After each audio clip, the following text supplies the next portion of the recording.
Hello everyone, and welcome to another video of Rants and Yarn with two best friends. And today I'm here by myself recording another video since my best friend headed home already after spending the holidays with her family here in town. And I hope everyone had a nice holiday with their family, and that everyone had a nice Christmas no matter how they spent it. And I hope everyone has a lovely new year, and I hope that everyone stays safe for the new year and is responsible when they go out to party, wherever they decide to go, wherever you guys decide to go.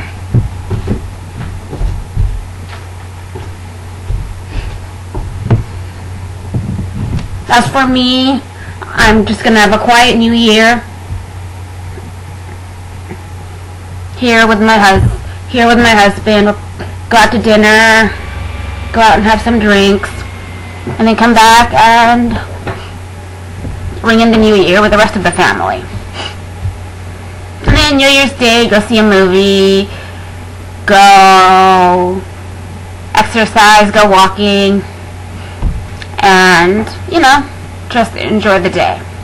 And then after that, it's back to the normal routine all over again.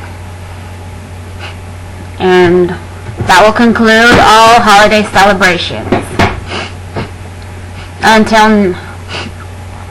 Until next year, of course. And I don't really have any news to update you with this time around, so I just have one rant to say is that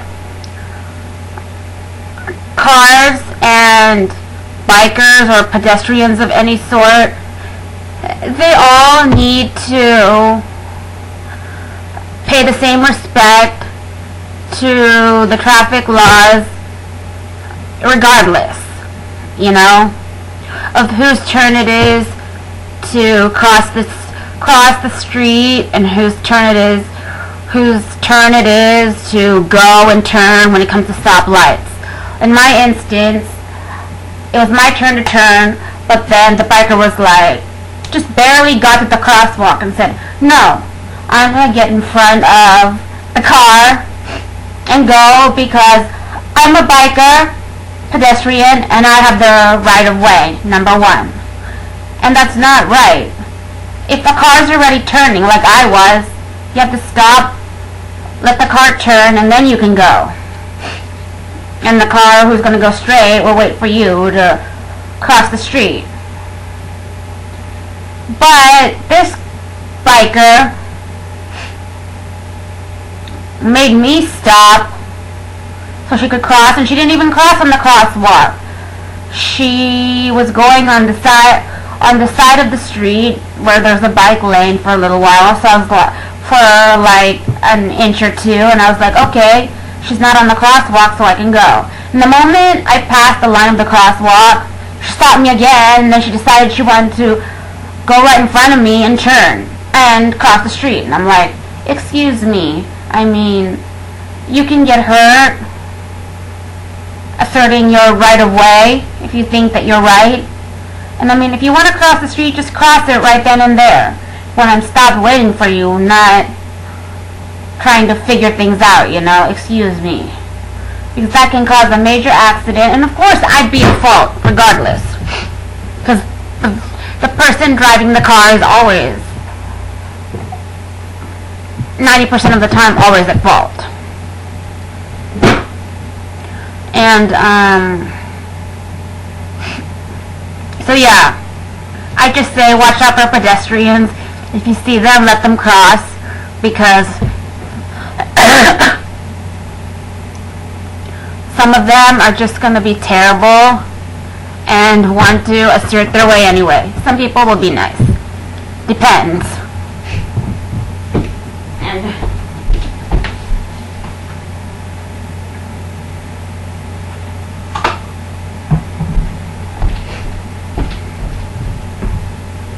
And it's hard to say. whom you're gonna get, what you're gonna get, you know.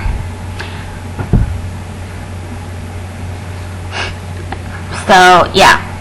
So, for the article I have for you today from The Guardian is The Da Vinci Mystery. Why is his $450 million masterpiece really being kept under wraps? Well, maybe it's... Well, why it's kept under wraps? Maybe there's, like, historical reasons or something they don't want the public to know about his work, and that's why they're keeping it under wraps, you know. Because some artists, they create things and express what's happening in society, or express what they believe is going to happen in the future, predicting the future, and sometimes they just don't want it revealed to the people, you know, and they keep it hidden, and then later, during excavations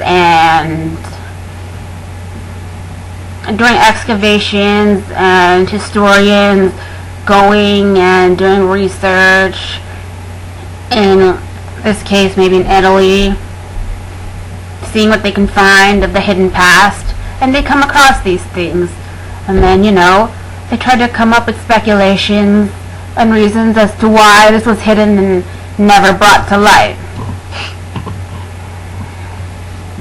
When the unveiling of the long-lost Salvator Mundi was cancelled last month, there were cries of fake. But is there more to the controversy surrounding the world's most expensive painting?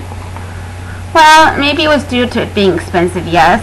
But they were going to unveil it, I guess, because, like I said, historians find things from the past, and then they bring it to curators who make authenticate it, and then put it in a museum for display. And they were about to, and then it got canceled. So, of course they're going to say, oh, it's fake, that's why they found out it's fake, that's why they don't want to release it. But you never know. There could be a wide range of explanations as to why it got canceled, because maybe last minute they found out news about it, and, you know, they didn't want it known to the public. Why not leave the painting in its raw state? A detail of Salvator Mundi after touch-ups had been removed. See, they wanted to touch up the photo. I'll show you. I will have this photo as part of the thumbnail. As the thumbnail.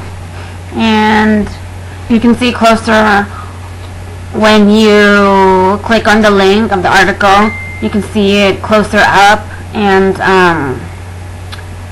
we can see it closer up and take a look for yourself. But of course, people were fixing up the photo, and well, some other people are wondering why not just show it in its raw form, even if it's, you know, as you can very well tell, you see, it's kind of in its raw form, and if you were to fix it, you'd color it in and fix all the white parts and stuff like that. But then you might destroy the natural detail of it and what makes it what it really is. And, you know, and people are talking about that because it's beautiful in itself, and if you restore it, you might destroy its beautiful self. In May 2008, some of the world's greatest Leonardo da Vinci experts stood around an easel in a skylit studio high above Trafalgar Square. The object they had been invited to scrutinize in the Conservation Department of the National Gallery was a painting on a panel of walnut wood. It showed a long-haired, bearded man gazing straight ahead with one hand raised in blessing, the other holding a transparent sphere. There's a mixture of being excited but not getting caught up in it, says Martin Kemp, the eminent art historian who was there that Monday. I try to keep a gravitational pull going, saying, this can't be right. Yet the thrill in the room was tangible. The painting had presence, thought Kent, and there was no dissent. That day, a long-forgotten old picture was authenticated as Leonardo's lost masterpiece, Salvator Mundi, Latin for Savior of the World. 3 years later, in November 2011, this portrait of Christ was unveiled for the first time in the National Gallery's blockbuster, Leonardo exhibition. 6 years after that, it became the most expensive painting ever auctioned, when it sold at Christie's for the stupendous sum of $450.3 million, £342.1 million. And of course it sold for so much, because it was a long-lost photo, and it depicted something. It was a depiction of how Leonardo depicted Christ as the Savior of the world. And of course it was long lost, so it was, of course, older paintings become worth more when they're unearthed and found. Then last month, something perplexing happened. Salvator Mundi has been purchased from Christie's for the Louvre, Abu Dhabi. Its unveiling was scheduled for 18 September, a big moment. But at the start of September, this was suddenly and mysteriously postponed. Further details will be announced soon, said the official statement. So, it was bought by the Louvre in Abu Dhabi. And of course, we don't know why they stopped the date where they were going to present it to the public for viewing at that museum. But they're gonna announce. We'll find out as more information is revealed to us.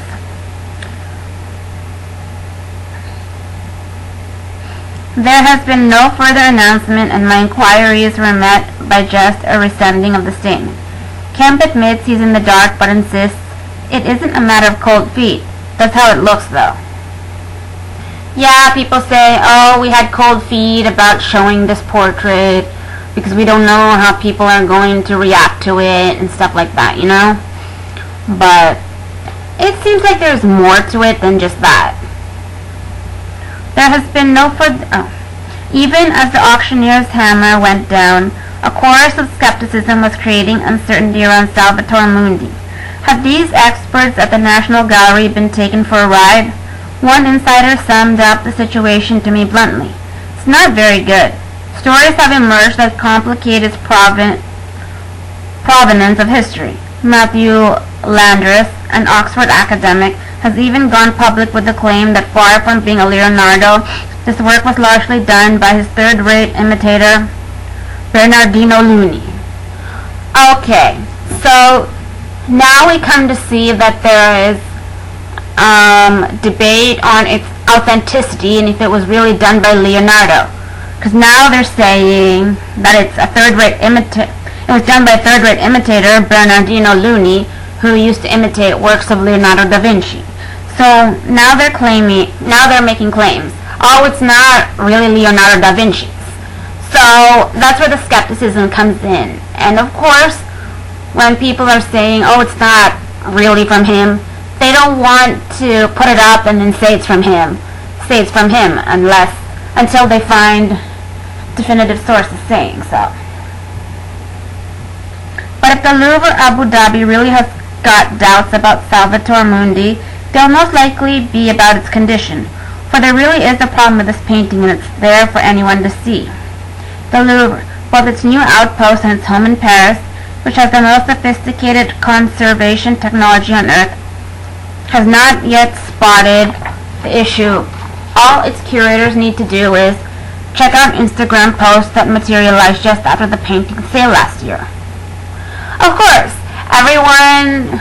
anyone that knows stuff about paintings and is a historian or an art aficionado who knows about authentic Leonardo da Vinci art or art from that era will go online and comment and show pictures of other artwork that's similar, or make their own assumption of what it really is, and everybody has to read about it and come up with their own conclusions.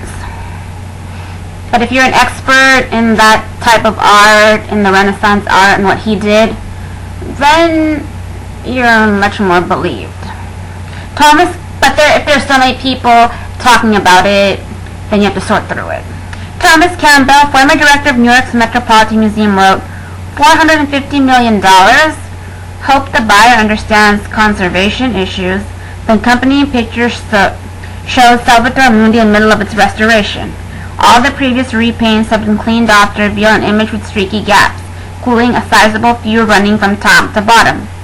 The implication was that the painting was sold by Christie's is over-restored. When challenged, Campbell added, was simply remarking, as to so many others have, on extensive amount of conservation. See, I don't understand why you can't just leave paintings as it is. And if you restore them, you have to restore them and be authentic. Because if you do restoration and you take it a bit too far, then it loses its authenticity. And it becomes more different than it was actually made to be. In fact, the photograph was something of a bombshell, a glimpse of a painting that looks dramatically different from the restored version. Time has left Christ partly bald, with impaired eyes, yet the face was truly beautiful, smooth and harmonious, but anatomically precise. It is completely different, in tone and feeling, from the smoky, ambiguous appearance of the painting today, after its full treatment by the respected restorer Danielle Modestini. And of course, you have to get skilled people who are skilled in the art of restoration to do a good job. Because we've seen in the past people who say they're good at restoring paintings and do restoration or a copycat of the same thing, and then they do a terrible job and they ruin the whole painting, and oh my gosh, you lose that part of history, and it's so sad. So you have to see like work that they've already done previously before you hire them, and really scrutinize them before they restore the painting you want to give them. And as to say, she's a Danielle Modestini is a respected restorer. So that goes to show that she was well picked for the job. The image of Campbell's post was cropped and blurry, but The Guardian is today publishing a high-definition version. The scars of age are even more visible, so is the youthful beauty of Christ. He looks like just the kind of androgynous, long-haired model Leonardo loved to portray, and, said his 16th century biographer Vasari, surrounded himself with, in a workshop that was a Renaissance precursor to Warhol's factory. So, you can see Leonardo likes to depict Christ, and they say he likes to depict him in long hair, and to show his real age in his paintings of what he would look at the time that he decides to depict him as.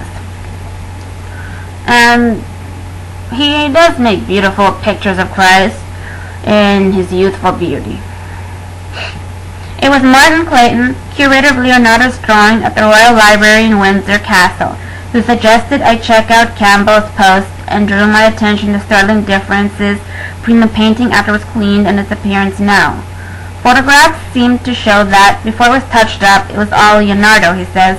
They showed the painting mid-restoration, and it looks as if the subsequent retouching has obscured the quality of the face. Clayton is not questioning the painter's authenticity. He's suggesting that a very pure Leonardo has been partly obscured. See, that happens when you restore photos. It can get obscured. And I don't know why they couldn't show that picture and show that painting in its authentic way, even if it's got all those imperfections that should be colored in and fixed. I mean, if it's gonna ruin how the picture actually looks, then just leave it as is and show it as is, and forget about trying to restore it.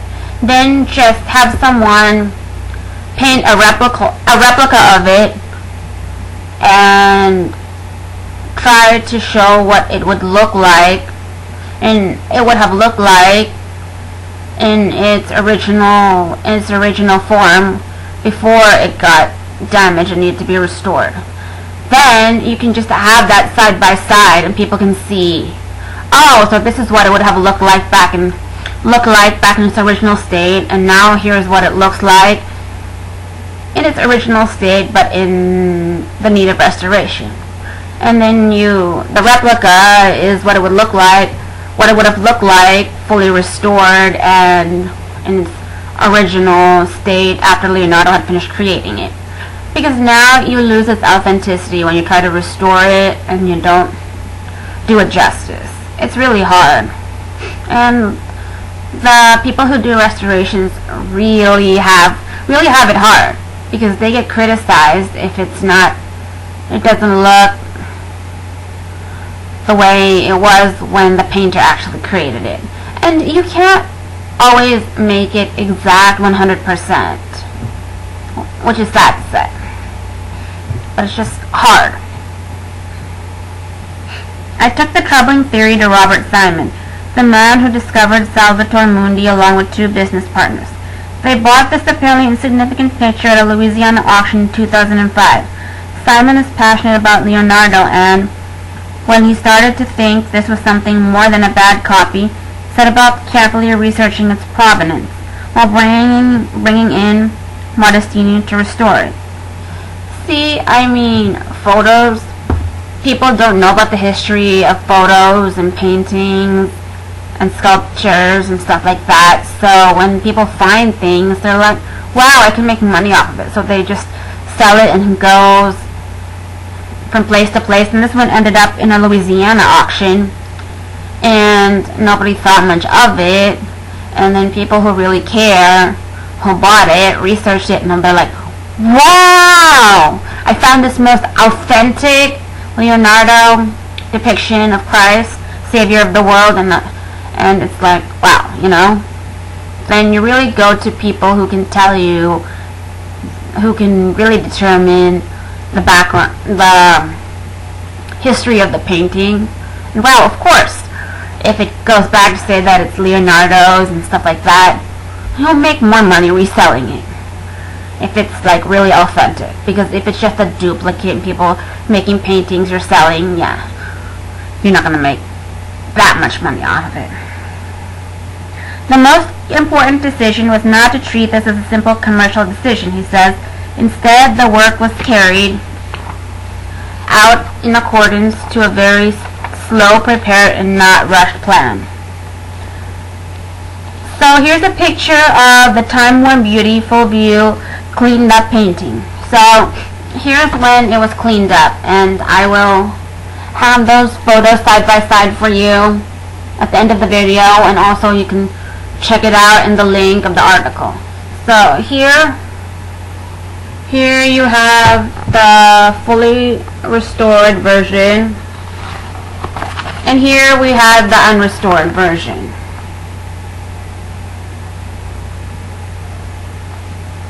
And you have it side by side, and I'll mark it so we can tell which one's the unrestored and the restored, and you can do your own comparison.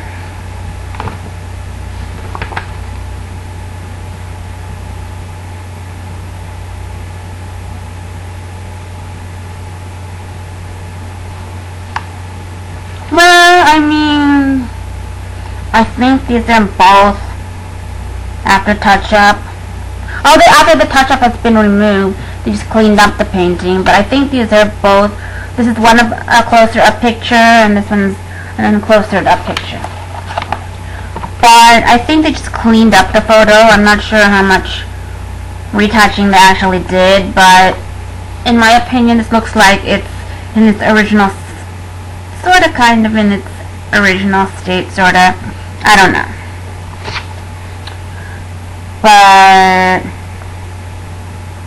it's says the details of the Mundi after touch-ups have been removed. So I think this one was a closer up version, and this one was a more of the whole painting in itself.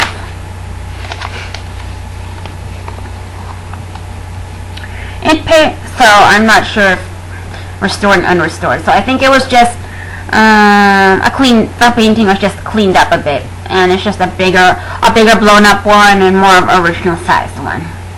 So I'll have it side by side for you guys to see a closer up view and the more total view of the painting.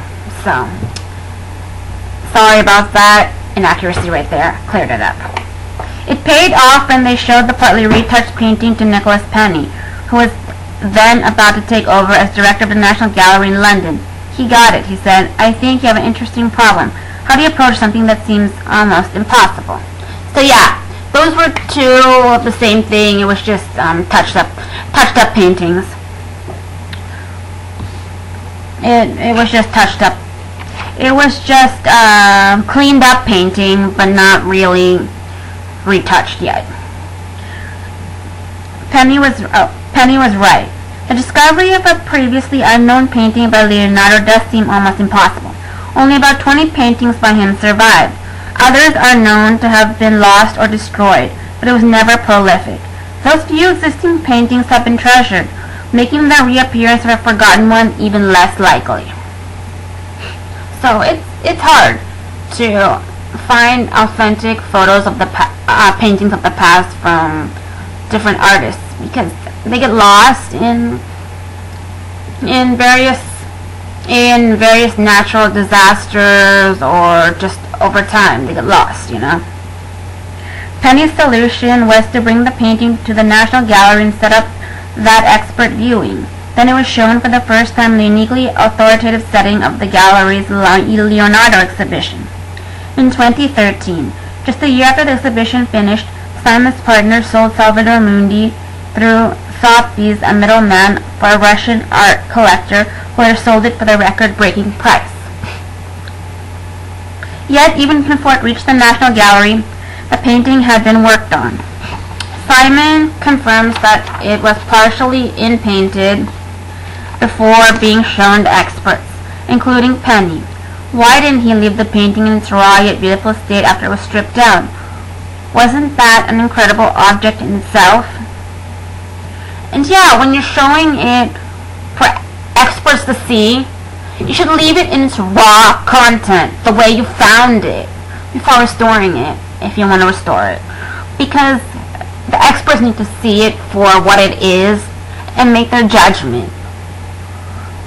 And say, yes, it's the authentic Leonardo, or no, it's not, and, you know. Because when you like restore it, you don't get that authenticity for experts to analyze, you know? And it's harder for them to tell if it was really the work of Leonardo.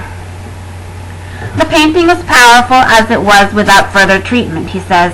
We considered leaving it, considered more limited restoration as well as more extensive one. Those were not casual decisions, he insists.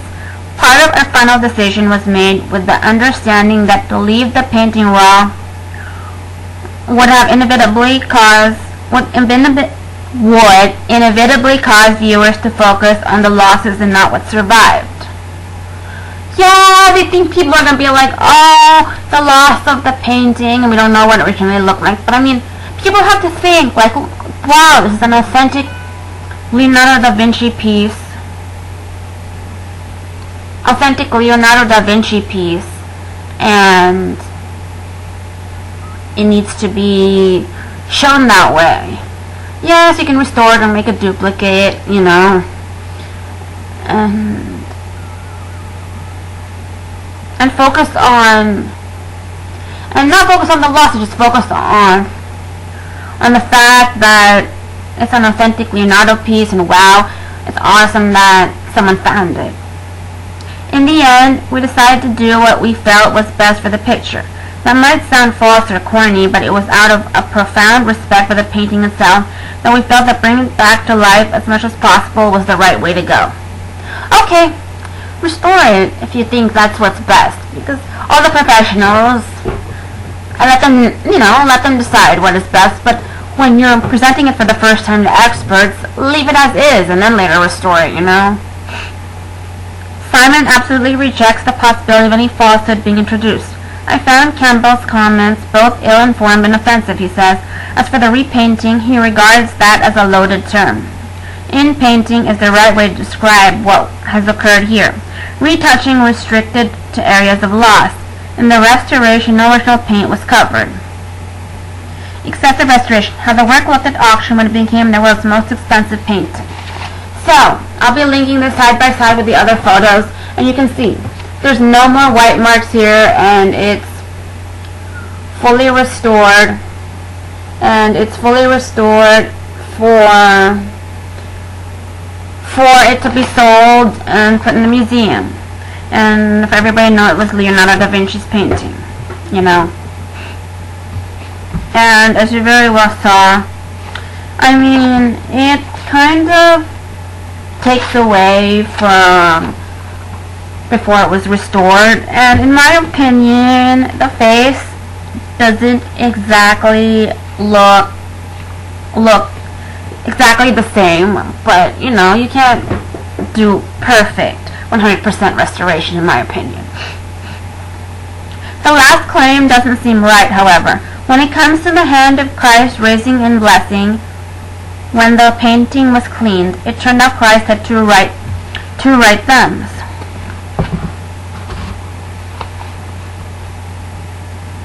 This is what art historians call a pentimiento, literally a repentance used to mean a second thought. If the artist had such a second thought, it's regarded as evidence that this is an original, not a copy, as why would a copier have second thoughts? See, that's what happens when you do restoration. You get stuff like that. People who restore things have second thoughts of how the painting was supposed to be, because then you turn it into this is what the original painter depicted, and you don't really know if things are kind of missing and construed. You come up with your own. You talk with historians and they tell you what it should be or could have been, and then from that's what you gather and what you make.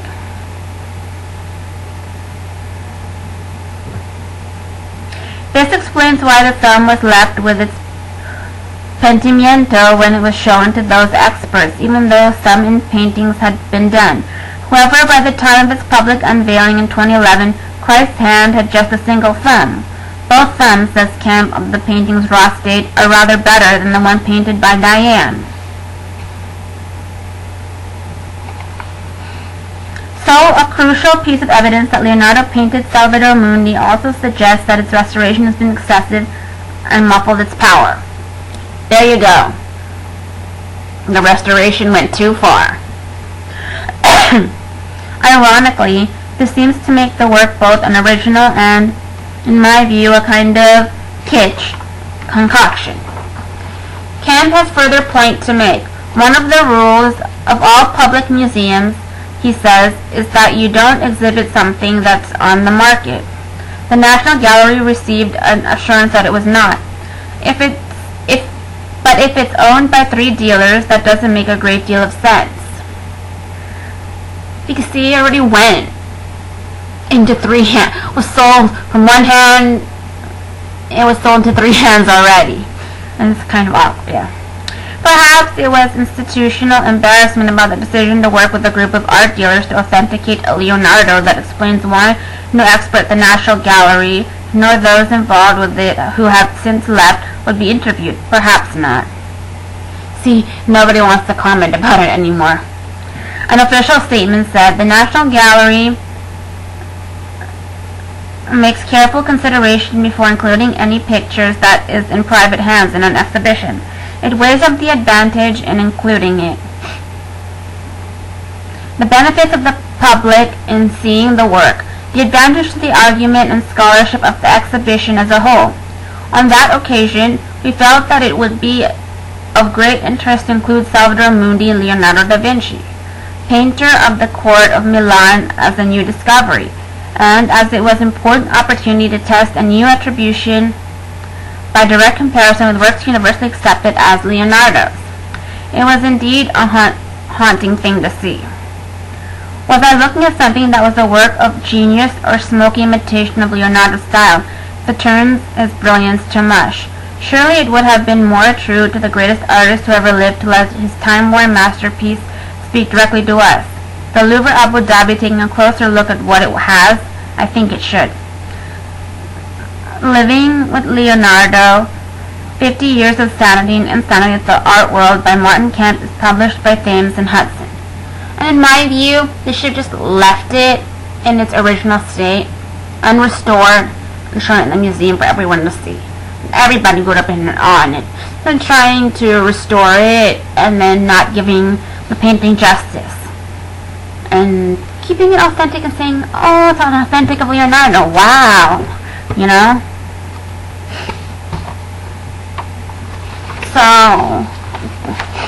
So, you know, it's hard.